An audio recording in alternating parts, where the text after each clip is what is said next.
ప్రార్థన చేసుకుందాం. కృపా సంపన్నుడా మా రక్షక యేసయ్య, మీ పాదాల కొరకే నీ స్తుతులు స్తోత్రాలు తండ్రి. పరమమందు ఆశీర్వాదిగా ఉన్న గొప్ప దేవా, మీకే వేలాది స్తుతులు స్తోత్రాలు. గడిచిన నెల దినం నుంచి ఈ దినం వరకు మమ్మల్ని కాచి కాపాడి మీ రెక్కల నీడలో భద్రపరిచినందుకు కూడా మీకే వేలాది స్తుతులు స్తోత్రాలు. ఈ 40 రోజుల శిలువ శ్రమ ధ్యానాలు మానవాళికి ఎంత అవసరమైందో మరి ఈ సంవత్సరం కూడా నాయన మేము మీరు పడిన శిలువ శ్రమ మరణ వేదనను గుర్తు చేసుకొని మరి ఎప్పుడైనా కానీ ఇక నుంచైనా కానీ మాలో మార్పు చెందే విధానము, మారుమనస్సు పొందే గొప్ప విధానము, పశ్చాత్తాపంతో మీ వైపు మళ్ళీ గొప్ప విధానంలో అయ్యా మేమందరం కూడా ఉండాలి అని ఖచ్చితంగా అయ్యా గుర్తు చేసే గొప్ప రోజులే ఈ 2 ధ్యానాలు. ప్రతి ఒక్కరు కూడా ఈ సంవత్సరమైన వారిని తెలుసుకొని జీవితాలు మార్చుకునే గొప్ప విధానం ద్వారా మా జీవితాలు మీ రాజ్యంలో నిత్యరాజ్య వాసులుగా ఉండే గొప్ప ధన్యత, ధన్యకరమైన జీవితము తగిన పొందుకోబోతున్నాం. ఆ గొప్ప రోజుల్లో ఈరోజు 32వ రోజులోకి ఆయన నడిపిస్తున్నారు. మరి ఇన్ని రోజులు ఈ పాదసన్నిధిలో గడిపి మీరు పడిన శిలువ శ్రమ మరణ వేదన మేము గుర్తు చేసుకున్నాం తండ్రి. ఇక కొద్ది రోజులు మాత్రమే ఉండగా మరి ఎప్పుడైనా కానీ ఈ చివరి రోజులైనా కానీ మాలో మార్పు చెందే విధానం ద్వారా ఆయా పాప ప్రాయశ్చిత్తము చేసుకునే విధానంలో ప్రతి ఒక్కరిని సిద్ధపరచమని మేము ప్రార్థన చేస్తున్నాం. మరి ఎవరు అశ్రద్ధ నిర్లక్ష్యం చేయకుండా ప్రతి మోకాలు మీ పరిస్థితుల్లో మోకరిల్లి మీ నామానికి మహిమ, ఘనత, ప్రభావాలు కలిగించే విడవగా ప్రతి ఒక్కరిని నడిపించమని, ఈ ఆరాధనంతా కూడా మీరు తోడుగా నడిపించమని నీ కుమారుడు మా ప్రభువైన యేసుక్రీస్తు ద్వారా వేడుకుంటున్నాము తండ్రి. ఆమేన్.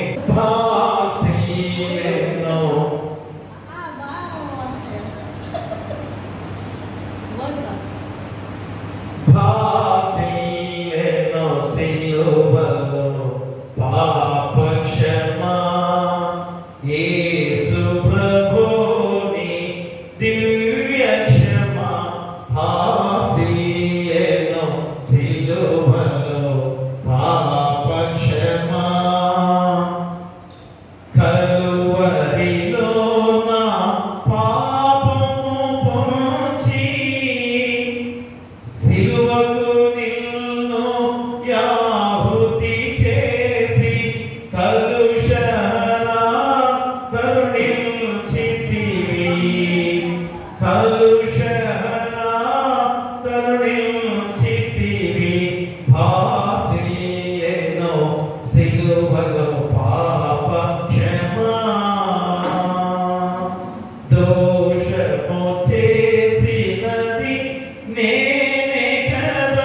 మరణపు వేదన వృథా కాదు, నామది వేదనలో మునిగే క్షేమము కలిగెను హృదయములో, క్షేమము కలిగెను హృదయములో, వాసిల్లెను సిలువలో పాప క్షమా.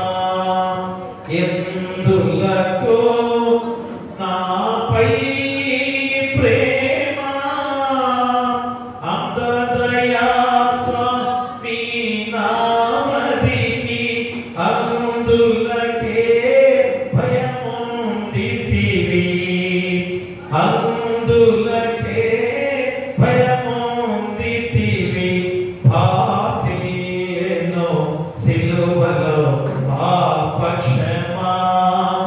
నమ్మిన వారికి కాదనవనియు నెమ్మది నొసగెడి నా ప్రభుడవని, పాదములను నమ్మితిని, పాదములను భాసిల్లెను సిలువలో పాప క్షమా.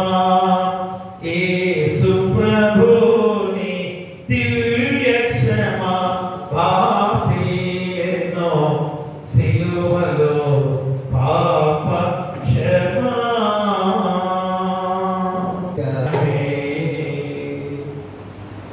తండ్రి యొక్కయు కుమారుని యొక్కయు పరిశుద్ధాత్మ యొక్కయు నామమున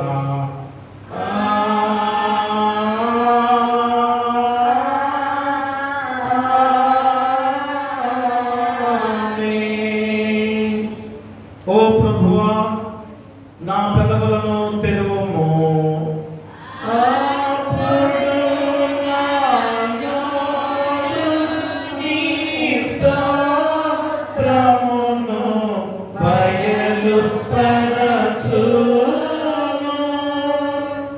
ఓ దేవా, నన్ను విడిపించుటకు త్వరగా రమ్ము.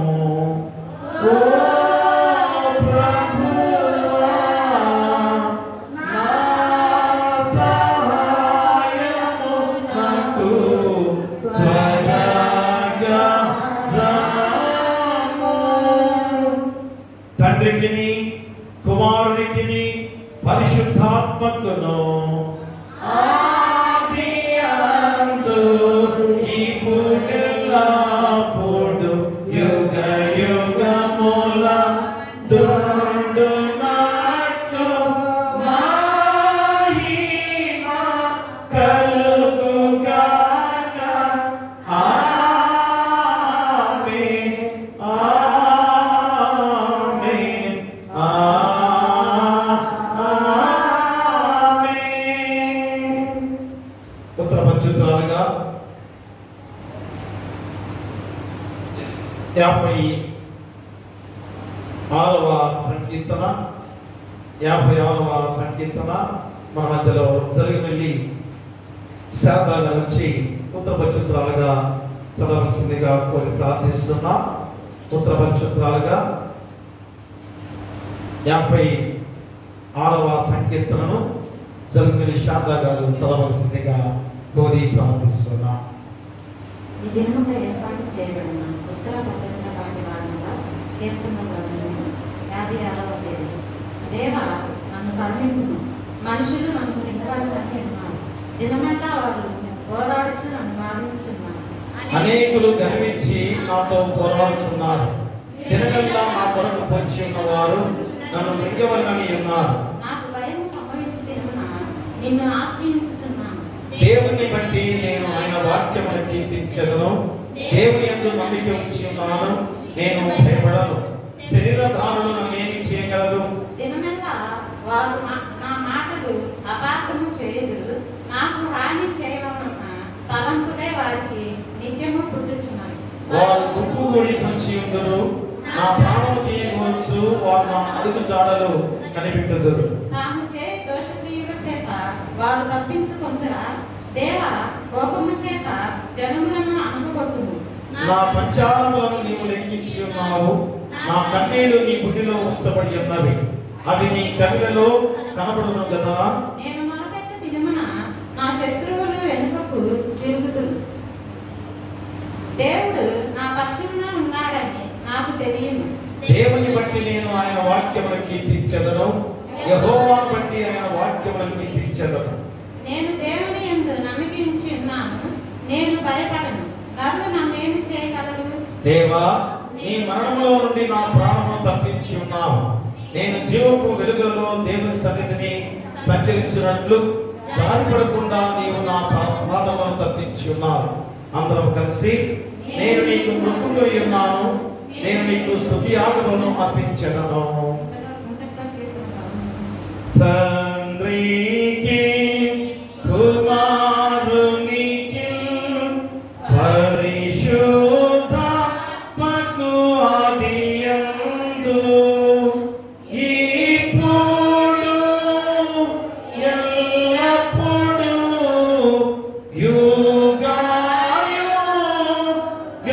యుగాయుగములందు ఉండునట్లు మహిమ కలుగును గాక.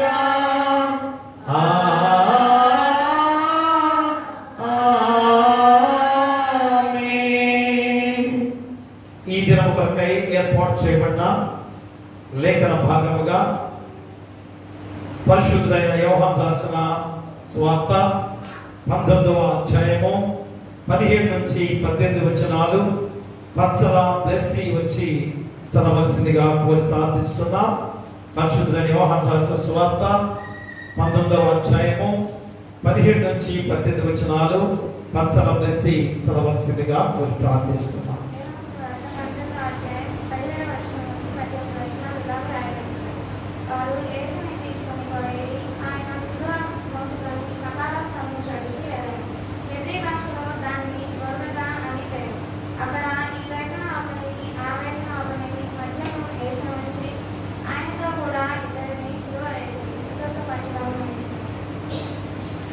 ఓ ప్రభువా, మమ్మల్ని కనికరింపము.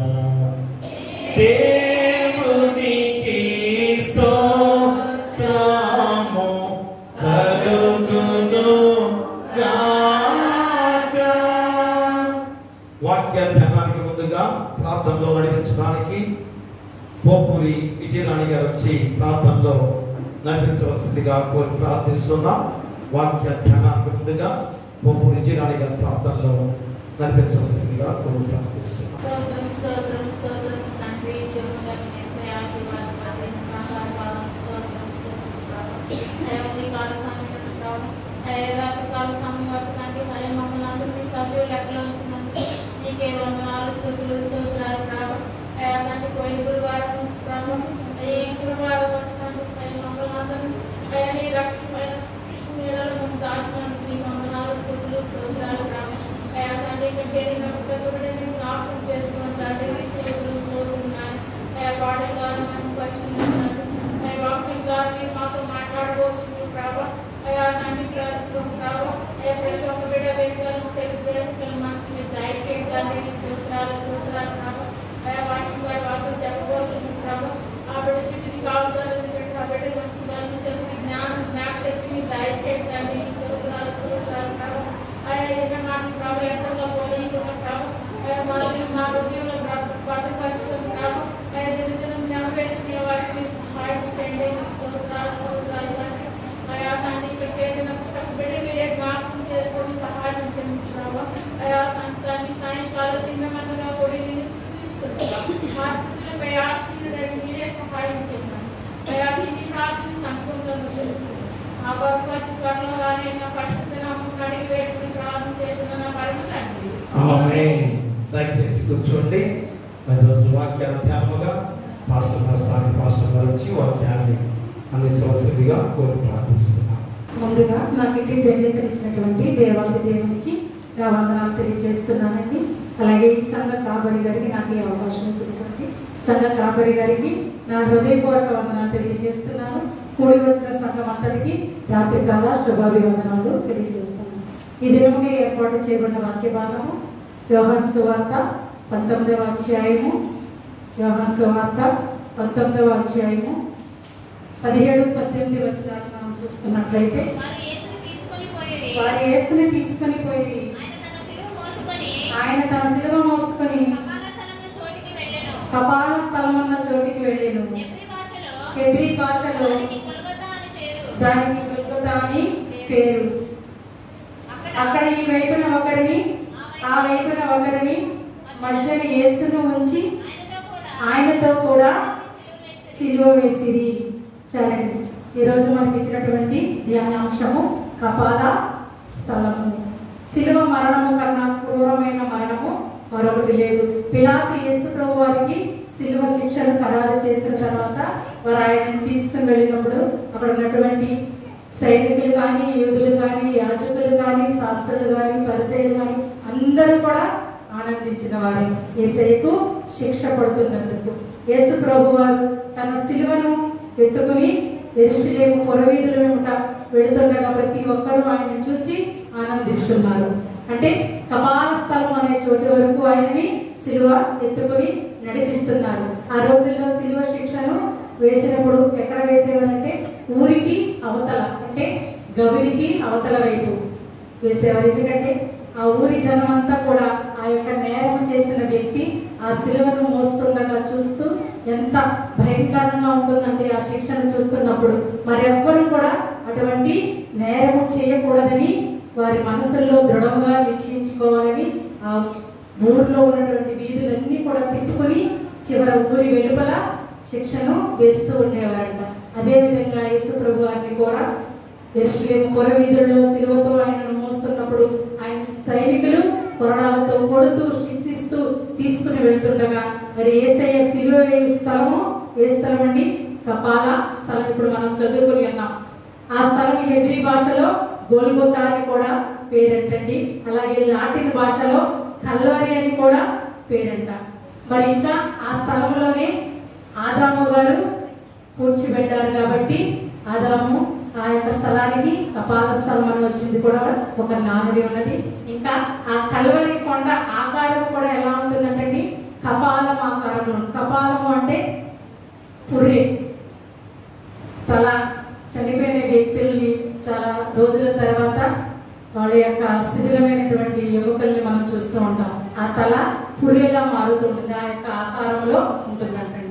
ఇంకా మనం చూస్తున్నటువంటి ఒక నానుడి ఉంది.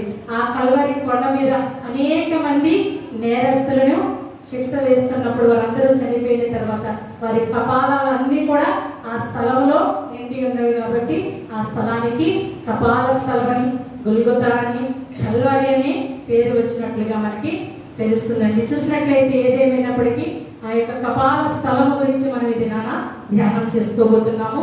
చూసినట్లయితే లూకా సువార్త 23వ అధ్యాయం 33వ వచనం మనం చూసినట్లయితే, వారు కపాలమనబడిన స్థలమునకు వచ్చినప్పుడు అక్కడ కుడివైపున ఒకరిని ఎడమ వైపున ఒకరిని ఆ నేరస్తులలో ఆయనతో కూడా సిలువ వేసిరి. యేసయ్యను అమితముగా, ఇక్కడ మనం ఒక చిన్న ఉపమానంగా చూసినట్లయితే యేసయ్యను అమితముగా ప్రేమించినటువంటి ఒక శిష్యుడు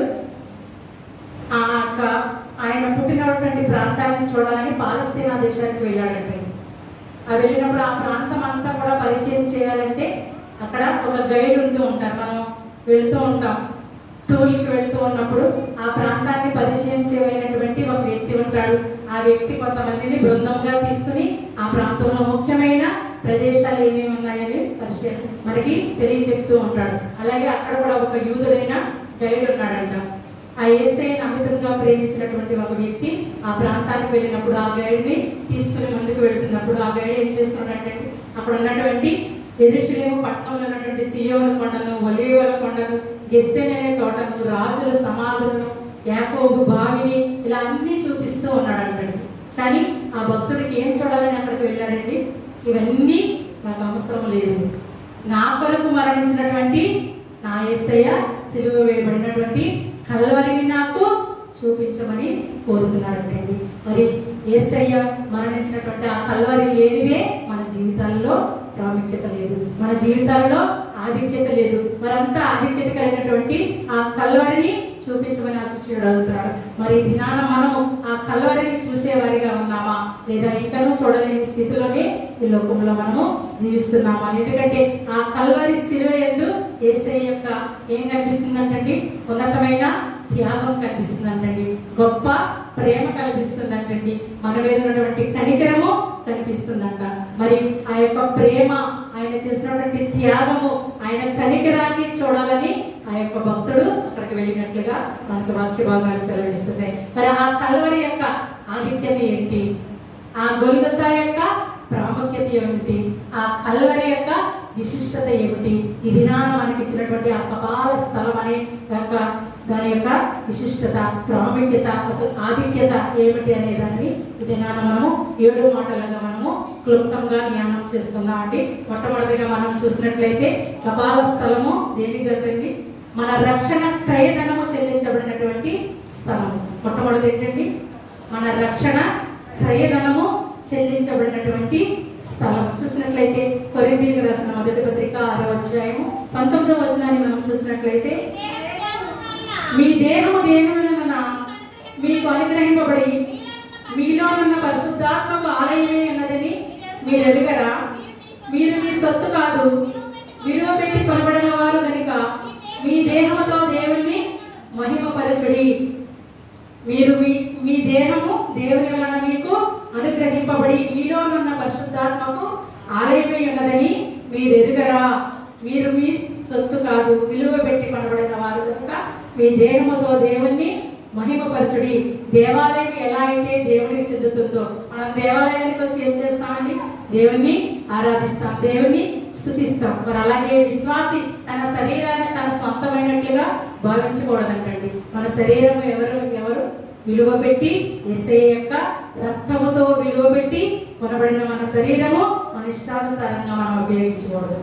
దేవునికి మహిమార్థకంగా, దేవుని నామానికి ఘనత కలిగించేలా మనము ఉపయోగించాలి. మరి మనం ఎలాంటి వారిగా ఈ లోకంలో జీవిస్తున్నాం? మనం అందరం ఏదైనా కొట్టుకు వెళ్ళినప్పుడు కానీ, లేదా ఏదైనా కాయగూరలు కొంటూ వెళ్ళినప్పుడు కానీ మనం తూకం వేస్తూ ఉంటామండి. 1 కేజీ కావాలంటే ఆ త్రాసులో ఏం వేస్తారు? కేజీ రాయి వేస్తారు. ఆ కేజీకి సరితూగినటువంటి కాయగూరలు మనము తీసుకుంటూ ఉంటాం. ఇక్కడ త్రాసులో యేసయ్య ప్రాణం ఒకవైపు ఉంది, మనందరి ప్రాణాలు ఒకవైపు ఉంది. అంటే ఆయన రక్తముతో మనల్ని విలువ పెట్టి కొని ఉన్నాడు. మరి మనము మన దేహాన్ని దేవుని మహిమార్థమే వాడుకుంటున్నామా? మన ఇష్టానుసారంగా మనము ఉపయోగించుకుంటున్నామా? వాక్యానుసారంగా మనము పరిశీలన చేస్తున్నాం. అందుకని మీరు మీ సొత్తు కాదు, మీరు విలువ పెట్టి కొనబడిన వారు అంటే ఎంత లోతైన అర్థం ఆ వాక్యంలో ఉందండి. మరి ఈ దినానైతే మనల్ని అడుగుతున్నాడు, విమోచింపబడిన పాపి, నీవు యేసుక్రీస్తు చెల్లించిన క్రయధనము గురించి ఆలోచిస్తున్నావా? మరి ఆలోచన చేస్తున్నామా? ఇంకా నువ్వు ఆలోచన లేని జీవితాలతోనే ఈ లోకానుసారంగా మనము జీవిస్తున్నామా? ఆలోచన చేస్తున్నామండి. మనల్ని మనము పరిశీలన చేసుకుందాం. మనం విలువ పెట్టి కొనబడిన వారము. మరి మన జీవిత విధానము ఏ విధముగా ఉందో ఒక్కసారి మనల్ని మనము పరిశీలన చేసుకుందాం. రెండవదిగా మనం చూసినట్లయితే ప్రభు సన్నిధిలో చేరుటకు దారి చూపే స్థలమే కపాల స్థలం. మొట్టమొదటి ఏంటండి? మన క్రయధనమును, మన రక్షణ క్రయధనము చెల్లించబడినటువంటి స్థలము. మొట్టమొదటి ఏంటండి? మన రక్షణ క్రయధనము చెల్లించబడినటువంటి స్థలము. రెండవది ప్రభు సన్నిధిలో చేరుటకు దారి చూపే స్థలము. మీరు నా వాక్యం అంతా వినకపోయినా, ఒకవేళ గుర్తించకపోయినా ఈ 7 మాటలు మాత్రము గుర్తుపెట్టుకోండి. మొట్టమొదటి మన రక్షణ క్రయధనము చెల్లించబడిన స్థలము. రెండవది ప్రభు సన్నిధిలో చేరుటకు దారి చూపే స్థలము. హెబ్రీ పత్రిక 10వ అధ్యాయము 19వ వచనం మనం చూసినట్లయితే, సహోదరులారా, యేసు మన కొరకు ప్రతిష్ఠించిన మార్గము అనగా నూతనమైనదియు జీవము గలదియు ఆయన శరీరమును తెర ద్వారా ఏర్పరచబడినదైన మార్గమున ఆయన రక్తము వలన పరిశుద్ధ స్థలమునందు ప్రవేశించుటకు మనము ధైర్యము కలిగి ఉండాలి. ఎలాంటి ధైర్యం కలిగి ఉండాలని? సహోదరులారా, యేసు మన కొరకు ప్రతిష్ఠించిన మార్గము అనగా నూతనమైనదియు జీవము గలదియు ఆయన శరీరమును తెర ద్వారా ఏర్పరచబడినది ఉన్న మార్గమున ఆయన రక్తము వలన పరిశుద్ధ స్థలమునందు ప్రవేశించుటకు మనము ధైర్యము కలిగి ఉండాలి. ఇంకా కింద వచనాలు మనం చూసినట్లయితే, గనుక దేవుని ఇంటి పైన మనకు గొప్ప యాజకుడు ఉన్నాడు గనుక మనస్సాక్షికి కల్మషము తోచకుండానట్లు ప్రోక్షింపబడిన హృదయము గలవారము నిర్మలమైన ఉదక స్నానముతో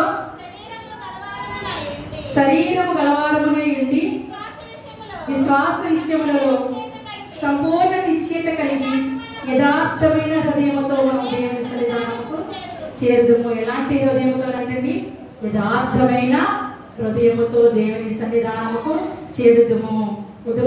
హృదయములు గలవారమే మనస్సాక్షికి కల్మషము తోచకుండానట్లు ప్రోక్షింపబడిన హృదయము గలవారమే నిర్మలమైన ఉదక స్నానము చేసిన శరీరము గలవారమే ఉండి విశ్వాస విషయంలో సంపూర్ణ నిశ్చయత యథార్థతమైనటువంటి హృదయముతో మనము దేవుని సన్నిధానానికి చేరుదాము. మరి అలాంటి దేవుని సన్నిధానానికి చేర్చే స్థలమే కపాల స్థలము. మూడవదిగా మనం చూసినట్లయితే మన కొరకు క్రీస్తు బలిగా అర్పించబడినటువంటి స్థలము. మన కొరకు క్రీస్తు బలిగా అర్పించబడినటువంటి స్థలము. మొదటిది మన రక్షణ క్రయధనము చెల్లించబడే స్థలము.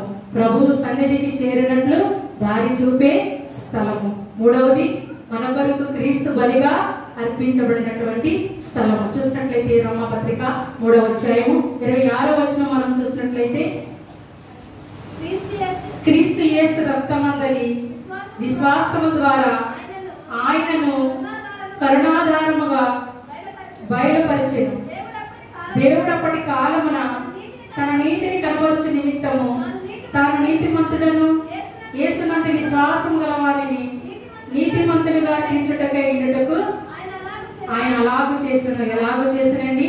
ఆయన రక్తాన్ని బలిగా అర్పించి మనల్ని క్రీస్తునందలి విశ్వాసము ద్వారా ఆయన కరుణా ద్వారం బయలుపరిచినట్లుగా మనల్ని నీతిమంతులుగా తీర్చుటకు ఆయన అలాగు చేసిండేను. మన కొరకు క్రీస్తు బలిగా అర్పించుకొని మనల్ని పాపమనే ఊబిలో నుంచి పైకి లేవనెత్తి రక్షణ అనే భాగ్యంలోనికి మనల్ని నడిపించడానికి తనను తానే సిలువలో త్యాగం చేసుకుని ఉన్నాడు. మరి ఆ త్యాగాన్ని మనం ఈనాడు గుర్తిస్తున్నామా? ఆ కపాల స్థలంలో ఉన్నటువంటి విశిష్టతను మనము తెలుసుకుంటున్నామా? ఆ యొక్క గొల్గొతా కొండ యొక్క మరి వైభవాన్ని, ఆ గొల్గొతా కొండ యొక్క ప్రాముఖ్యతను మనము గుర్తు చేసుకుంటున్నామా? ఒక్కసారి మనము పరిశీలన చేసుకుందామండి. 4వదిగా మనం చూసినట్లయితే తండ్రితో మనలను సమాధానపరిచినటువంటి స్థలము కపాల స్థలము. తండ్రితో మనలను సమాధానపరిచినటువంటి స్థలము కపాల స్థలము. మొదటిది ఏంటండి? మన రక్షణ క్రయధనమును చెల్లించబడిన స్థలము. రెండవది ప్రభు సన్నిధానానికి దారి చూపే స్థలము.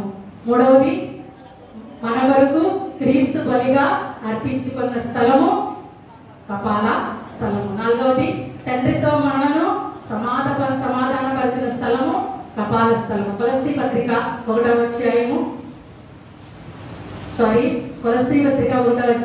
19-20 వచనాలు చదవండి. ఆయన యందు సర్వ సంపూర్ణత నివసింపవలననియు ఆయన శిలువ రక్తము చేత సంధి చేసి ఆయన ద్వారా సమస్తమును, అవి భూలోకమందునైనను పరలోకమందున్నవైనను వాటన్నిటినీ ఆయన ద్వారా తనతో సమాధానపరచుకొనవలెననియు తండ్రి అభిష్టమాయెను.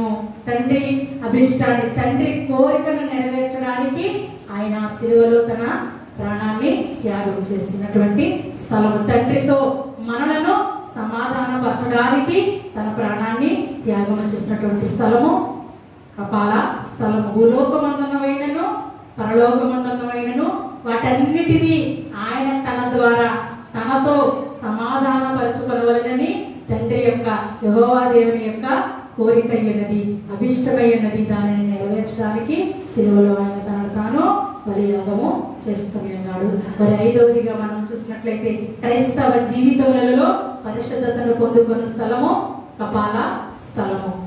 క్రైస్తవ జీవితాలలో పరిశుద్ధతను పొందుకున్న స్థలము కపాల స్థలము. హెబ్రీ పత్రిక 19వ అధ్యాయము. మనం ఈ వాక్యాన్ని చాలా వివరించుకోవచ్చు, సమయం లేదు కనుక మనం అంశాల వరకు తెలుసుకుందామండి. హెబ్రీ పత్రిక 13వ అధ్యాయము 12వ వచనాన్ని మనం చూసినట్లయితే, కావున యేసు కూడా తన స్వరక్తము చేత ప్రజలను పరిశుద్ధపరచుటకై గవిని వెలుపట శ్రమ పొందేను. గవిని వెలుపట అంటే ఊరి అవతల సిలువ వేస్తారని మనం ముందుగానే చెప్పుకుని ఉన్నామని. క్రైస్తవ జీవితాల్లో పరిశుద్ధత పొందుకోవాలంటే యేసయ్య తన స్వరక్తాన్ని సిలువ మీద కార్చాలి. అప్పుడే మనము పరిశుద్ధతను పొందుకుంటాం. పాపం అనే ఊబిలో నుంచి మనల్ని పైకి లేవనెత్తడానికి యేసయ్య తన స్వరక్తము చేత మనల్ని పరిశుద్ధపరచుటకై గవిని వెలుపల శ్రమ పొందునని వాక్యం రాసింది. మరి యేసయ్య అంతగా నీ నా పాపముల నిమిత్తము ఎంతగానో దూషింపబడి హింసింపబడి మరి ఆయన ఉమ్మి వేయించుకుని మరి తన ప్రాణాన్ని సైతము నీ నా పాపముల నిమిత్తము ఆయన త్యాగం చేసి ఉంటే ఈనాడు మనం మరలా అదే పాపంలోని జీవిస్తున్నామా, లేదా ఆయన ఇచ్చినటువంటి రక్షణ భాగ్యాన్ని పొందుకునేవారిగా ఆయన రక్షణలో మనము జీవించేవారిగా ఉన్నామా? ఒక్కసారి రాత్రి కాల సమయంలో మనల్ని మనం పరిశీలన చేసుకున్నామండి. మనల కాల ధ్యానాలు 32వ రోజులోనికి మనం వచ్చేసాం. ప్రతి సంవత్సరము మనల కాల ధ్యానాలు వస్తున్నాయి. ప్రతి సంవత్సరము 38 రోజులు వాక్య భాగాలు చెప్తున్నారు, వింటున్నాము, వెళుతున్నాము. మరి ఎంతవరకు మనము మారు మనసు పొందుకుంటున్నాం? ఒకసారి మనం ఈ 32వ రోజులోనైనా మనల్ని మనము పరిశీలన చేసుకుందామండి. ఆ రోజుగా మనం చూసినట్లయితే మనలను తమ కుమారులుగా స్వీకరించే స్థలము కపాల స్థలము. చూసినట్లయితే ఎఫెసీ పత్రిక 1వ అధ్యాయము 6వ వచనాన్ని మనం చూసినట్లయితే, ఎట్లనగా తన ప్రియుని యందు తాను ఉచితముగా మనకు అనుగ్రహించిన తన కృపా మహిమకు కీర్తి కలిగినట్లు తన చిత్త ప్రకారమైన దయా సంకల్పము చొప్పున యేసుక్రీస్తు ద్వారా తన కుమారులుగా స్వీకరించుటకై మనలను ముందుగా తన కోసము నిర్ణయించుకుని మనము తన ఎదుట పరిశుద్ధులము నిర్దోషులమై ఉండవలెనని జగత్ పునాది వేయబడక మునిపే ప్రేమ చేత ఆయన క్రీస్తులో మనలను ఏర్పరచుకుని. ఎప్పుడు ఏర్పరచుకున్నాడు మనల్ని? జగత్ పునాది వేయబడక మునిపే ప్రేమ చేత ఆయన క్రీస్తు మనలను ఏర్పరచుకునేను. ఎలా ఏర్పరచుకున్నాడంటే పరిశుద్ధులము నిర్దోషులమై తన ఎదుట మనము ఉండాలని జగత్ పునాది వేయబడక మునిపే ఆయన అనాది సంకల్పము, ఆ యొక్క ప్రవచన నెరవేర్పే ఈ కపాల స్థలంలో జరిగినది. మరి మనము ఆయన బిడ్డలం అనుకుంటున్నాం. క్రైస్తవులము క్రైస్తవులము క్రైస్తవులం అని చెప్పుకుంటున్నాం. క్రైస్తవ బిడ్డలం అని చెప్పుకుంటున్నాం. మేము పుట్టినాటి నుంచి కూడా మేము క్రైస్తవులము, మా పూర్వీకుల నుంచి కూడా మేము క్రైస్తవులము అని అనుకుంటున్నామే. కానీ మరి క్రైస్తవ బిడ్డగా నిజమైన క్రీస్తు బిడ్డగా మనం జీవిస్తున్నామా, లేదా ఇంకా జీవించలేని స్థితిలోనే మనము ఉన్నామా? ఆయన మనల్ని పాపము నుంచి మనల్ని పైకి లేవనెత్తాడు. మనకి అందరికీ తెలుసు, యాకోబు పత్రికలో ఉంది, దురాశ గర్భమును ధరించి పాపమును కనుక పాపము పరిపక్వమై మరణమును కనెను. మరి ఆ మరణముపై విజయాన్ని సాధించాలంటే మనం ఏం చేయాలండి? దేవుని నామములో బలమైన వారిగా ఉండాలి. మరి ఆ చివరిదిగా చూసినట్లయితే అదే వచనము 7వ మాటగా మనం చూసినట్లయితే, శత్రువుపై జయము పొందు స్థలము కపాల స్థలము. కొరింథీయులకు రాసిన మొదటి పత్రిక 15వ అధ్యాయము 26వ వచనం మనం చూసినట్లయితే, కడపట నశింపజేయబడు శత్రువు మరణము, దేవుడు సమస్తమును క్రీస్తు పాదముల కింద లోబర్చి ఉండెను. సమస్తమును లోబర్చి ఉండదని చెప్పినప్పుడు ఆయనకు సమస్తమును లోబర్చిన వాడు తప్ప సమస్తమును లోబర్చబడి ఉన్నదని సంగతి విషదమే. కడపట నశింపజేయ శత్రువు మరణము. మనం ఇప్పుడు చెప్పుకుని ఉన్నామని, దురాశ గర్భమును ధరించి పాపమును కనుక పాపము పరిపక్వమై మరణమును కనెను. ఆ మరణముపై విజయం సాధించడానికే యేసయ్య తన యొక్క ప్రాణాన్ని సిలువలో త్యాగం చేసుకున్నాడు. శత్రువుపై జయము పొందిన స్థలమే కపాల స్థలము. మరి 7 మాటలని మనము మొట్టమొదటి ఏంటండి? మన రక్షణ ప్రయోజనము చెల్లించబడే స్థలము కపాల స్థలము. రెండవది ప్రభు సన్నిధికి దారి చూపు స్థలము కపాల స్థలము. మన కొరకు క్రీస్తు బలిగా అర్పించుకున్న స్థలము కపాల స్థలము. తండ్రితో మనల్ని సమాధానపరిచే స్థలము కపాల స్థలము. క్రైస్తవ విశ్వాసులు క్రైస్తవ జీవితంలో పరిశుద్ధతను పొందుకున్న స్థలము కపాల స్థలము. మరి 6వదిగా మనం చూసినట్లయితే మనల్ని తన కుమారులుగా చేసుకున్న స్థలము కపాల స్థలము. చివరిది శత్రువుపై జయము పొందు స్థలము కపాల స్థలము. మరి ఆ కపాల స్థలం అనేది ఈ రోజు మన దిన వాక్యాంశము. చూసినట్లయితే హెబ్రీ పత్రిక 12వ అధ్యాయము 2వ వచనాన్ని మనం చూసినట్లయితే 12:2 ఆయన తన ఎదుట ఉంచబడిన ఆనందము కొరకై అవమానమును నిర్లక్ష్య పెట్టి సిలువను సహించి దేవుని సింహాసనం యొక్క కుడి పార్శ్వమున ఆసీనుడై ఉన్నాడు. కల్వరి సిలువలో క్రీస్తుకు 2 విరుద్ధమైన అనుభవాలను ఎదుర్కొన్నాడంటే యేసయ్య. ఒకటి ఏంటంటే అవమానం, మరొకటి సంతోషం. ఒకటి శ్రమ, మరొకటి మహిమ, మరొకటి వేదన, ఇంకొకటి అనంత భాగ్యము. ఆయన ఎంతగానో శ్రమ పడుతున్నాడు, ఎంతగానో శిక్షింపబడుతున్నాడు, వారందరి చేత దూషింపబడుతున్నాడు. కానీ ఆ శ్రమలన్నిటికంటే కూడా ఆయనకి ఏం కనిపిస్తుందంటండి? తర్వాత వచ్చే సంతోషం కనిపిస్తుందంటండి, తర్వాత కలగబోయే ఆధిక్యత కనిపిస్తుందంటండి. ఆ యొక్క రోమా సైనికులు ఆయన్ని ఉమ్మి వేస్తున్నారు, తలపైన ముండ్ల కిరీటం పెట్టారు, కాళ్ళల్లో చేతులలో మేకులు తెక్కొట్టారు, పక్కలో బళ్ళెము పొడిచారు. ఆయనకి దేహమంతా కూడా నలుగు కొట్టబడి రక్తము దారలే కారుతూ ఉన్నప్పుడు, ఆయన దాహముతో అల్లాడుతూ ఉన్నప్పుడు కూడా ఆయన ఏమాత్రమో బాధపడడం లేదు. ఎందుకంటే నా బిడ్డలు నా మరణము ద్వారా రక్షణ పొందుకోబోతున్నారనే ఆధిక్యత ఆయనకి కనిపిస్తుంది. మరి దినాన మనం ఆ కల్వరి సిలువ వైపు చూస్తున్నప్పుడు ఆ యొక్క సిలువలో యేసయ్య మనకు కనిపిస్తున్నాడంటే అక్కడ యేసయ్య ఉండడు. కానీ మనం చూస్తున్నప్పుడు మనకు యేసయ్య కనిపించాలి. నా కొరకే కదా, కేవలం నా కొరకే కదా, నా పాపముల నిమిత్తమే కదా నా తండ్రి నన్ను విమోచించడానికే కదా సిలువలో నా కొరకు ఇంతగా హింసింపబడి దూషింపబడి శ్రమపడి నా కొరకు తన పరిశుద్ధమైన రక్తాన్ని దారపోసి నాకు ఇంత గొప్ప రక్షణ భాగ్యాన్ని ఇచ్చి ఉంటే మరి ఇంకనూ నేను పాపిగానే జీవిస్తున్నాను, నేను ఇంకనూ ఈ లోకానుసారంగానే జీవిస్తున్నాను. నా జీవితము ఎటువైపు వెళుతుంది, నేను ఎటువైపు వెళుతున్నాను, నా జీవిత గమ్యం ఎలా ఉంది, నాకు ఇన్ని సంవత్సరాలు ఉన్నాయని మనం ఒక్కొక్కరు ఎన్ని సంవత్సరాల నుంచి మండల కాల ధ్యానాలలో పాల్గొంటున్నాం, వాక్య భాగాలు వింటున్నాం. మరి ఎంతవరకు మనల్ని మనము సరి చేసుకుంటున్నాం? మనము కూడా చిన్నపాటి శోధన రాగానే, చిన్నపాటి బాధ రాగానే, చిన్నపాటి ఆరోగ్య సమస్యలు రాగానే భయపడిపోతూ పారిపోతూ ఉన్నామా? లేదా శ్రమ వెనుక సంతోషం ఉందని ఆ సంతోషం వరకు ఎదురు చూసేవారిగా నిజమైన క్రైస్తవ విశ్వాసిగా ఈ లోకంలో మనము జీవిస్తున్నామా? చూసినట్లయితే మత్తయి సువార్త 5వ అధ్యాయం 11వ వచనం మనం చూసినట్లయితే, నా నిమిత్తము జనులు మిమ్మల్ని నిందించి హింసించి మీ మీద అబద్ధముగా చెడ్డ మాటలు ఎప్పుడు పలుకున్నప్పుడు మీరు ధన్యులు, సంతోషించి ఆనందించుడి, పరలోకమందు మీ ఫలము అధికమగును. నా నిమిత్తము జనులు మిమ్మల్ని నిందించి హింసించి, ఎవరైతే క్రైస్తవ విశ్వాసులుగా ఉంటామో, దేవుని పరిచారంలో ఉంటామో, దేవుని పరిచర్య చేసేవారిగా ఉంటామో, దైవ సేవకులుగా ఉంటామో, వారి నిమిత్తము అనేకల నిమిత్తము వారు నిందించబడుతూ ఉంటారు. ఆ నిందలన్నీ కూడా దేవుని సేవ చేసేవారికి దీవెనలే. ఎలాంటి నింద వచ్చినప్పటికీ అవి దీవెనలే. మరి ఇక్కడ మనకి వాక్యం చెప్తుంది, నా నిమిత్తము జనులు మిమ్మల్ని నిందించి హింసించి మీ మీద అబద్ధముగా చెడ్డ మాటలు పలుకున్నప్పుడు మీరు ధన్యులు. అటువంటి సమయంలో మీరు బాధపడవద్దు, భయపడవద్దు, వెనుకడుగు వేయవద్దు. నేను ఎందుకని ఈ సేవలో ఉన్నాను, నాకే ఎందుకని ఎన్ని దోషణ మాటలు వస్తున్నాయని మనము భయపడకుండా ఏం చేయాలంటాడంటే, సంతోషించి ఆనందించుడి, పరలోకమందు మీ ఫలము అధికమగును. ఎన్నిగా మనల్ని నిందిస్తారు, ఎంతగా మనల్ని హింసిస్తారు, అవన్నీ కూడా మనకి ఎలా ఉంటుందంటండి, పరలోకమందు అధికమైన ఫలాన్ని పొందుకోవడానికి మార్గంగా ఉంటుందంటండి. అందుకని యేసయ్య శ్రమల వైపు చూడవద్దు, శ్రమల అవతల ఉన్నటువంటి పరలోక బహుమానం వైపు చూడాలని మరి ఈ యొక్క వాక్య భాగం.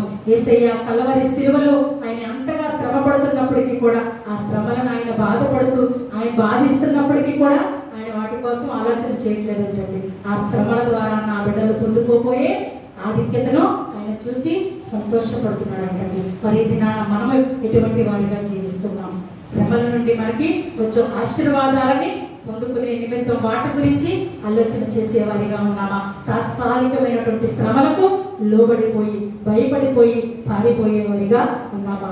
ఒకవేళ ఇంకనూ అట్టి స్థితిలో ఉన్నట్లయితే అట్టి స్థితి నుంచి మమ్మల్ని పైకి లేవనెత్తి యేసయ్యా మేము కూడా మా శ్రమలలో సంతోషించి ఆనందించే వారిగా ఉండాలని, అటువంటి హృదయాలను అటువంటి జీవితాలను మాకు దయచేయమని కోరుకుని వారిగా ఉండాలని కోరుకుంటూ మిమ్మల్ని మీ కుటుంబాన్ని దేవుడు దీవించుగాక. ఆమేన్. నాకు ఈ సమయాన్ని ఇచ్చినటువంటి సంఘ కాపరి గారికి మరొకసారి నా నిండు వందనాలు తెలియజేస్తుంటున్నానండి. అలాగే ఈ రోజుతో క్వశ్చన్స్ ఇవ్వడం అయిపోయింది. ఈ రోజు ఇచ్చిన క్వశ్చన్స్ ఇవ్వడం అయిపోయింది. దాని గురించి చిన్న క్లారిటీ ఇవ్వాలని నేను ముందుగానే పాస్టర్ గారిని అడిగాను. దాని గురించి చెప్తున్నాను.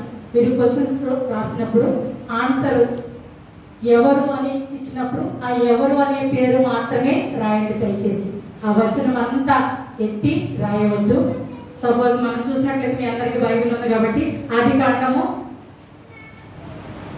6వ అధ్యాయం 1వ వచనం అధ్యాయము 6వ వచనం చూడండి.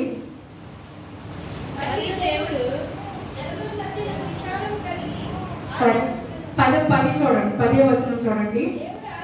దేవుడు ఆరిన నేలకు భూమి అని పేరు పెట్టెను, జలరాశికి ఆయన సముద్రములని పేరు పెట్టెను, అది మంచిదని దేవుడు చూచెను. నేను ఒకవేళ క్వశ్చన్ ఏమని ఇచ్చానంటే జలరాశికి ఏమని పేరు పెట్టెను దేవుడు అని ఇచ్చాను అనుకున్నప్పుడు మీరు ఏం చేస్తున్నారండి?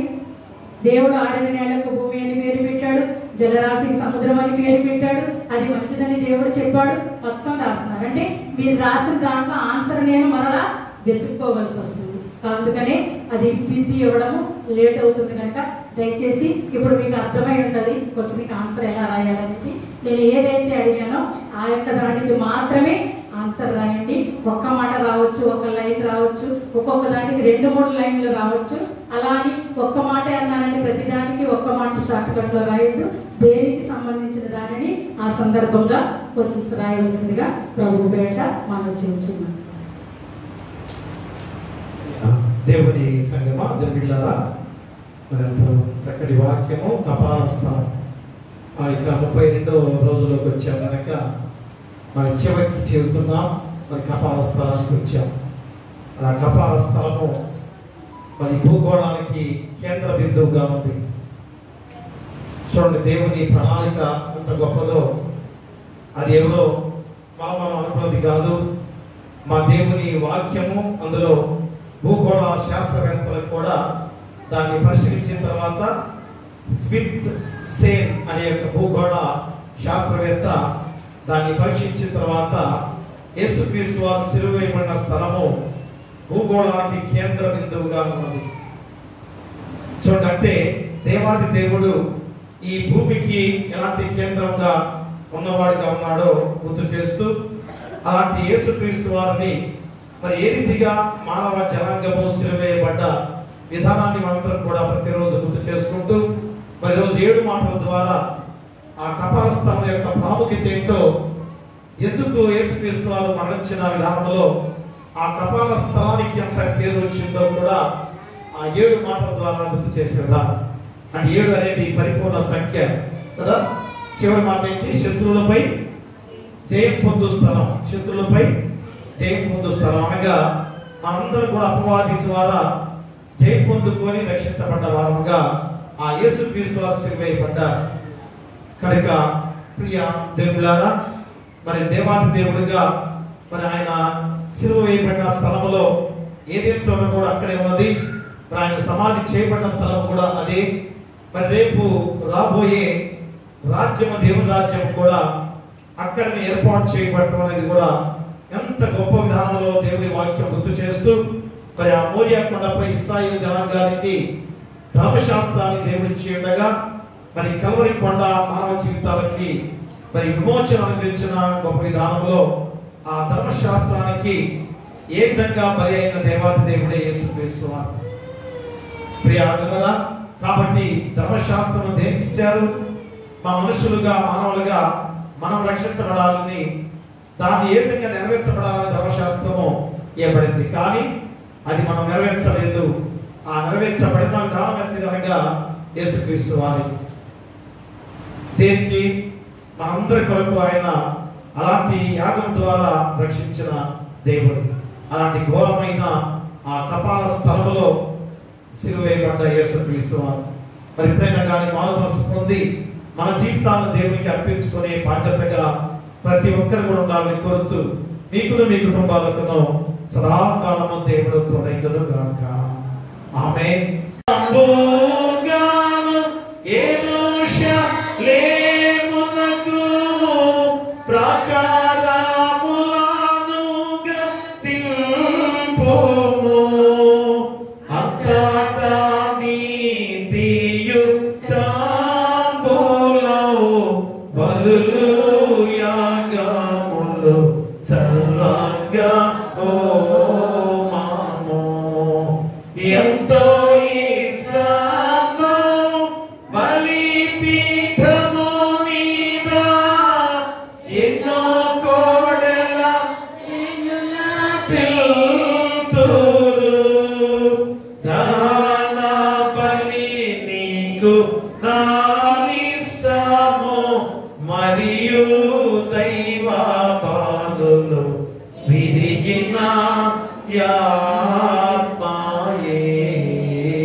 సకల ఆశీర్వాదాలకు కారణభూతులమైన మా పరలోకపు తండ్రి, మహాపరిశుద్ధుడా, ప్రేమమయుడా, పరమమందు ఆశీర్వాదుగా ఉన్న గొప్ప దేవా, మీకే వేలాది స్తుతులు స్తోత్రాలు.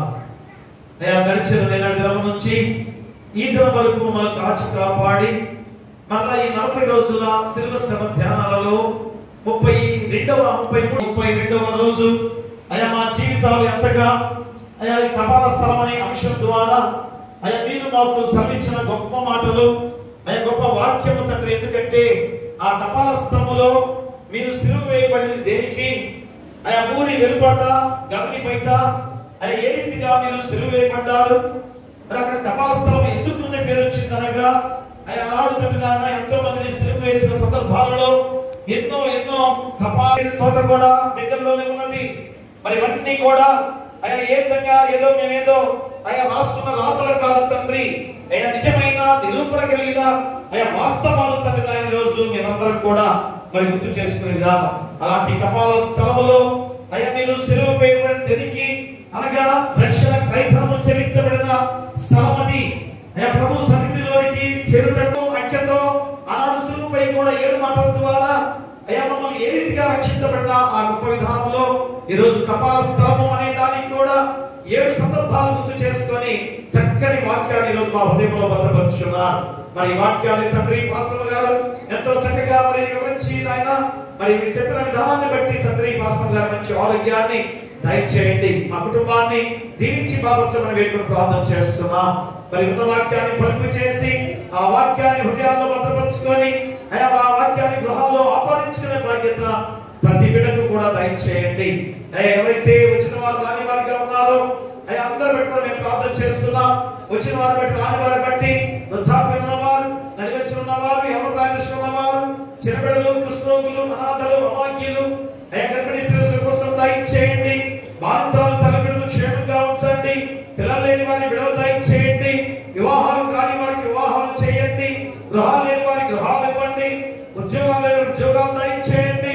విధవరాల పక్కన వ్యాజ్యం చేస్తూ అయ్యా మీ కృపా బాహుళ్యాన్ని వారిపై దయచేసి వారిని అయినా ఏ విధంగా కాపాడే బాధ్యత వారికి దయచేయండి. అలాగే ఆయన ఆర్థికంగా ఇబ్బంది పడుతున్న వారికి ఆర్థికంగా సహాయం చేయమని వేడుకొని ప్రార్థన చేస్తున్నాం. మరి ఇక్కడ ఆయన అనారోగ్యంతో బాధపడుతూ మా సంఘంలో గాని, గ్రామంలో గాని, హాస్పిటల్లో గాని ఎవరైతే ఉన్నారో మా సంఘంలో ఎంతో మంది ఉన్నారు. అయా గుండె జబ్బులతో గాని, పక్షవాయువుతో గాని, అయా చర్మ వ్యాధితో గాని, థైరాయిడ్ సమస్య గాని, కడుపులో గడ్డల విషయంలో గాని, జ్వరాలతో గాని, కాలు గాయాలు, చేతి గాయాలు, వెన్నుపూస గాయాలు, అయా తొడ ఆ కుట్టి గాయాలు, వేరే వేరే జబ్బులతో ఉన్నవారు, జ్వరాలతో బాధపడుతున్న వారిని ప్రతి వారిని బట్టి మేము ప్రార్థన చేస్తున్నాం. యేసు నామములో గద్దించి తండ్రి ఇప్పుడే మీ హస్తంతో తాకి ముట్టి స్వస్థపరచమని వేడుకొని ప్రార్థన చేస్తున్నాం. అయ్యా అలాగే తండ్రి నాయన మరికొ తండ్రి నాయన లివరు చెడిపోయిన బిడ్డ విషయంలో కూడా మేము ప్రార్థన చేస్తున్నాం. అయ్యా మళ్ళా తిరిగి మంచి ఆరోగ్యంతో చక్కటి ఆరోగ్యంతో ముందుకు సాగే బాధ్యత బిడ్డలకు దయచేయండి. మరి తండ్రి సమయంలో కష్టమైన పనులు చేసుకునేవారు అయ్యా ఎండల్లో ఎంత కష్టపడుతున్నారో మేము చూస్తున్నాం. అయ్యా ప్రతి బిడ్డను కూడా దీవించి లాభదాయకంగా క్షేమకరంగా గృహాన్ని నడిపించి పనులు కూడా ఎక్కువగా వారికి దొరికే బాధ్యత దయచేయండి. అలాగే ఉద్యోగస్తులు అయ్యా దూర ప్రాంతాల్లో ఉద్యోగాలు చేస్తున్న బిడ్డల విషయంలో కూడా మేము ప్రార్థన చేస్తున్నాం. అయ్యా నువ్వు చేసే ఉద్యోగాలను బట్టి రాకపోకలు మీరు తోడుగా ఉండండి, ప్రమోషన్తో నడిపించమని మేము ప్రార్థన చేస్తున్నాం. మరి తండ్రి వాహనం వెళ్ళే ప్రతి వారిని కూడా క్షేమకరంగా గృహాలు నడిపించండి. మరి వ్యవసాయదారులు వ్యాపారస్తులను దీవించి లాభదాయకంగా నడిపించుకొని కుటుంబాన్ని పోషించుకునే బాధ్యత దయచేయండి. మరి ఉద్యోగస్తులుగా ఉన్న బిడ్డలు అయ్యా తండ్రి నాయన ప్రజల క్షేమాన్ని కోరుతూ ఆ ఉద్యోగాలు ఏర్పాటు చేయబడ్డాయి. అయ్యా దాని విషయంలో బిడ్డలు ఏ విధమైన లక్ష్యబద్ధంగా ఉండకుండా అయ్యా ప్రజల క్షేమాన్ని కోరుతూ వారిని ఆదుకునే వారిగా ఆ ఉద్యోగాలు చేస్తే తిరిగి మీ ద్వారా గొప్ప ప్రతిఫలం వారికి ఇవ్వబోతున్నారు తండ్రి. అటు కృప వారికి దయచేయమని వేడుకను ప్రార్థన చేస్తున్నాం. అలాగే చదువుకునే బిడ్డలు 10th క్లాస్ ఇంటర్మీడియట్ ఎగ్జామ్స్ రాసిండగా మంచి మార్కులతో విజయంతో నడిపించే బాధ్యత దయచేయండి. వేరే వేరే ఎగ్జామ్స్ రాయడానికి బిడ్డలు ముందుకు సాగుతుండగా చిన్న బిడ్డలు కూడా ఎగ్జామ్స్ రాస్తున్నారు. వారిని కూడా తిరిగి రాకపోకల మీరు తోడుగా ఉండండి, ఎడదెబ్బ తగ్గకుండా మీరే తోడుగా ఉండి నడిపించమని మంచి విజయంతో నడిపించే బాధ్యత దయచేయండి. ఆశ్రమంలో ప్రతి బిడ్డను దీవించి బలపరచమని వేడుకలు ప్రార్థన చేస్తున్నాం. మరి ఆయన ఈ సమయంలో దీక్ష తీసుకున్న ప్రతి బిడ్డను కూడా కొద్ది రోజులుగా ఉండగా కొద్ది రోజులని కాదు కానీ ఈ రోజు కఠినమైన 40 రోజుల దీక్ష చేసే ప్రతి బిడ్డ కూడా తర్వాత రోజులు గొప్ప జీవితాన్ని అందుకోబోతున్నారు. దాన్ని మళ్ళా పాత జీవితానికి వెళ్లకుండా అదే కొనసాగింపుతో నడిస్తే ఎంత గొప్ప జీవితం వారు పొందుకోబోతున్నారో అట్టి కృప దీక్ష తీసుకున్న ప్రతి బిడ్డ కూడా దయచేయండి. ఎందుకంటే ఏదో 40 రోజులు వేసా మళ్ళా పాత జీవితానికి మళ్ళా వెళ్తామని భావన వారిలో కలగకుండా నీ కృప బాహుళ్యాన్ని బిడ్డపై దయచేసి తర్వాతి రోజులు మంచి రోజులతో కుటుంబం ఎంత సంతోషించే రోజులుగా ఉండబోతున్నాయి. గొప్ప యజమానులుగా మీరు పేరు పొందుకునే బిడ్డలుగా జీవనంలో పేరు లిఖించబడే వారిగా ఉండబోతున్నారు. అంటే కృప దీక్ష చేసుకునే ప్రతి బిడ్డ కూడా దయచేయమని వేడుకలు ప్రార్థన చేస్తున్నాం. అలాగే నాయన మా సంఘాన్ని మా సంఘ గారిని సంఘ పెద్దలను కుల పెద్దలను సలవాదిని దీవించి సంఘాన్ని అభివృద్ధి చేసే బాధ్యతగా దయచేయమని వేడుకలు ప్రార్థన చేస్తున్నాం. అలాగే నాయన సమర్పించిన ఈ కారును బట్టి వారి వారి కుటుంబాలను 30లుగా 60లుగా 40లుగా ఫలింపచేయమని వేడుకలు ప్రార్థన చేస్తున్నాం. మరి స్థిర సమాజాన్ని బలపరచండి. ఎందుకంటే ఆయన స్త్రీలు చాలా మంది రాని వారిగా ఉంటున్నారు. ఎన్ని సంవత్సరాల క్రితముగా 185 సంవత్సరాల క్రితముగా ప్రతి సంఘములో స్థిర సమాజము ఎంత ప్రాముఖ్యంగా ఉంటుంది. మరి ఎంతమంది రాలేని వారిగా ఉంటున్నారు. వారు ప్రత్యేకమైన విధానాలుగా ఏర్పాటు చేసుకున్నా గానీ ఇది ప్రత్యేకంగా వారి కొరకు ఏర్పాటు చేసిన దాన్ని మర్చిపోతున్నారు. కాబట్టి ఖచ్చితంగా దేవాలయంలో పరిశుద్ధాలయంలో జరుగుతున్న ఆ ఆరాధనకి రాకపోతే బిడ్డలు నాయన ఎంత నష్టపోతున్నారో గుర్తిరగాలి. కాబట్టి నాయన సమాజానికి ప్రతి బిడ్డ కూడా నడిపించడానికి మీకు దయచేయండి. అలాగే సండే స్కూల్ను దీవించి బిడ్డలను దీవించండి. టీచర్స్ కూడా దీవించి బలపరచమని వేడుకలు ప్రార్థన చేస్తున్నాం. అలాగే నాయన నూతన దేవాలయ నిర్మాణ విషయంలో కూడా మీకే అప్పగిస్తున్నాం తండ్రి. అది ఖచ్చితంగా నిర్మాణం కొనసాగాలి. అది ఎందుకంటే మేమందరం కూడా సంఘం అంతా కూడా ప్రామిస్ చేశాం. అది దేవాలయము పరిశుద్ధాలయం కనుక మా ద్వారా నిర్మించడానికి నేను చెప్పి ఉండగా దాన్ని మేము కొనసాగించుకోవాల్సిన బాధ్యత కూడా మాపై ఉంది. అది కొనసాగించుకునే బాధ్యత ప్రతి బిడ్డకు కూడా దయచేయడానికి ప్రేరేపణతో నడిపించమని వేడుకలు ప్రార్థన చేస్తున్నాం. ఇక సంఘంలో ఎలాంటి శోధన రానియకుండా ఐకమత్యంతో సద్భావంతో ప్రేమలతో అనురాగాలతో ఐకమత్యంతో జీవించే బాధ్యత ప్రతి బిడ్డకు దయచేయండి. ఎందుకంటే సంఘం అనగా ఐకమత్యమే, అంతేగాని వారి కుటుంబం వేరు వీరి కుటుంబం వేరు అని కాదు తండ్రి. సంఘంగా ఎందుకు ఏర్పాటు చేశారు? సంఘం అంతా కూడా ఎత్తబడాలి. ఆ గొప్ప విధానాన్ని మా బిడ్డలు మళ్ళా తెలుసుకొని సంఘంగా మేము ఆరాధించే వారిగా ఉండటానికి మీకు దయచేయమని ఏ శోధన రానియకుండా ప్రతి కుటుంబాల చుట్టూ గృహాల చుట్టూ సంఘం చుట్టూ గ్రామం చుట్టూ కూడా మీ దేవతలతో గచ్చగా ఉంచమని రేపు ఉపవాసకుడిగా ధ్యానం జరగబోతుండగా మీరే తోడుగా ఉండి నడిపించమని నీ కుమారుడు మా ప్రభువైన యేసుక్రీస్తు ద్వారా వేడుకొంచున్నాము తండ్రి. ఆమేన్. పరలోకమందున మా తండ్రి నీ నామం పరిశుద్ధపరచబడును గాక, నీ రాజ్యం వచ్చును గాక, నీ చిత్తం పరలోకమందు నెరవేర్చును భూమి మీద నెరవేరును గాక. ఆహారం నేను మాకు దయచేయము, మన అపరాధము చేసిన వారిని క్షమించున ప్రకారము అపరాధములను క్షమించుము, శోధన దుష్టులను తప్పించుము. రాజ్యమును శక్తియు మహిమయు నిరంతరము నీవై ఉన్నవి. ఆమేన్. మన ప్రభువైన యేసుక్రీస్తు ప్రేమ, మన తండ్రి అయిన దేవుని కృప, పరిశుద్ధాత్మ అన్యోన్య సహవాసము ఇదిగో తండ్రి ఈ శిలువ శ్రమ ధ్యానాలలో 40 రోజుల శిలువ శ్రమ ధ్యానాలలో 32వ రోజులోకి నడిపించి మీ దివ్యమైన వాక్కుల చేత హృదయాలు నింపబడి అయ్యా మీరు ఆ కపాలస్థలంలో ఎందుకు సిలువైపడ్డారో 7 మాటల ద్వారా మేము ఈ రోజు అయ్యా రక్షణ భాగ్యాన్ని పొందుకున్న గొప్ప విధానం. అలాంటి వాక్యం ద్వారా హృదయాల్లో భద్రపరుచుకొని వాక్యానుసారంగా జీవించే ధన్యతగా పిల్లలకును, రాని వారికి, సంఘానికి, గ్రామానికి, రాష్ట్రానికి, దేశానికి, ప్రపంచంలో ప్రతి బిడ్డలకును సదాకాలము తోడైనను గాక. ఆమేన్. కట కట పాపస కటము బాపుట కింద పటు బాధనుంది నావా,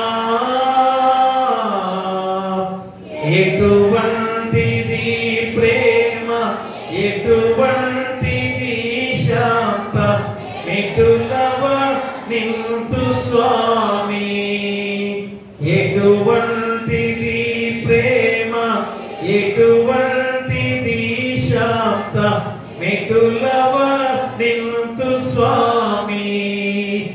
ఏ పాపమెరుగని యో పావన మూర్తి పాప విమోచ